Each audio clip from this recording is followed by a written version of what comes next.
ఓం నమః శివాయ శ్రీమాత్రే నమః. మిత్రులకి శ్రీభిలాషులకి అలాగే నన్ను ఇంతగా ఆదరిస్తున్న యూట్యూబ్ ప్రేక్షకులందరికీ కూడా పేరు పేరు ధన్యవాదాలు. మిత్రులరా, మీ అందరికీ పరాదేవత ఎల్లవెల్లలా మీతో ఉండి మీ మనోవాంఛ నెరవేర్చాలని మనస్ఫూర్తిగా కోరుకుంటున్నాను. మీ అందరికీ ముక్కోటి ఏకాదశి శుభాకాంక్షలు. శ్రీమన్నారాయణ యొక్క కృపా కటాక్షంతో రాబోయే సంవత్సరం మీ అందరికీ కూడా అష్టైశ్వర్య భోగభాగ్యాలు కలగాలని స్వామివారిని వేడుకుంటున్నాను. ఈ షార్ట్ వీడియోలో మనం ఎవరైనా సరే విదేశాల్లో ఉన్నామండి, మనకి దేవాలయాల దగ్గరలో లేవు, దేవాలయానికి దర్శనం చేసుకోలేము, అలాంటప్పుడు మేము ఏదైనా మార్గం ఉందని అడిగారు. ఖచ్చితంగా ఉంది. దీపారాధన అంతకుముందు వీడియోలో 10 ఒత్తులతో ఎలా చేయాలో చెప్పాను. ఇది 16 ఒత్తులతో దీపారాధన. మీరు దీపారాధన కుందిలో కానీ మట్టి ప్రమిదలో కానీ నువ్వుల నూనె కానీ ఆవు నెయ్యి కానీ కొబ్బరి నూనె కానీ వేసి 16 ఒత్తులు విడివిడిగా వేసి దీపారాధన చేయాలి. తెల్లవారుజామున ముందుగా మీరు దీపం చేసేవారు ఎవరైనా సరే విష్ణు సహస్రనామ స్తోత్ర పారాయణం చేసి వెలిగించండి.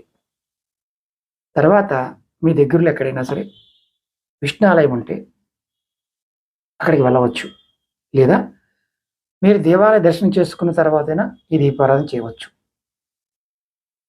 మీరు అవకాశం ఉందనుకోండి, మీరు ఈ దీపారాధన ఎర్లీ మార్నింగ్ అంటే మనకి చేసుకోవడానికి అవకాశం ఉంటే వైష్ణవ ఆలయం ఎక్కడైనా సరే, అంటే మనకి వెంకటేశ్వరుడు ఆలయం కావచ్చు, రాముడు కావచ్చు, కృష్ణుడు కావచ్చు, ఇలా శ్రీ మహావిష్ణు స్వరూపంతో ఉన్న ఆలయాల్లో ఎక్కడైనా దీన్ని వెలిగించడం చాలా శ్రేష్టం.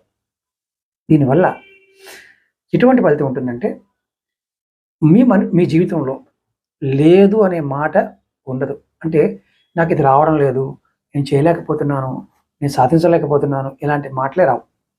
ముఖ్యంగా సిరి సంపదలకు లోటు ఉండదు.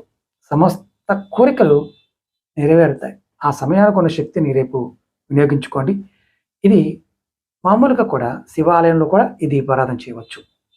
శివాలయంలో దీపారాధన చేశారనుకోండి, స్వామివారికి రుద్రాభిషేకం చేయించుకోండి. రుద్రాభిషేకం చేయించి దీపారాధన ప్రాంగణంలో చేయండి. మీకు జీవితాంతం ధైర్యం ఉంటుంది. అలాగే మీరు ఇంకా శుక్రవారం నాడు కూడా దీన్ని చేయవచ్చు. శుక్రవారం నాడు రాహుకాలంలో కూడా కుంకుమార్చన చేసి వెలిగించవచ్చు.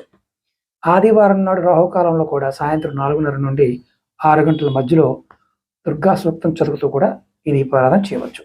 కానీ రేపు ఈ ఏకాదశి అద్భుతంగా మీరు వినియోగించుకోండి. ముక్కోటి ఏకాదశి నాడు మంచి ఫలితాలు కలుగుతాయి. ఇది అద్భుతమైన శక్తిగా ఉంటుంది. మీకు సమస్త కోరికలు నెరవేరుస్తుంది. ప్రయత్నించేయండి. ఓం నమః శివాయ శ్రీమాత్రే నమః.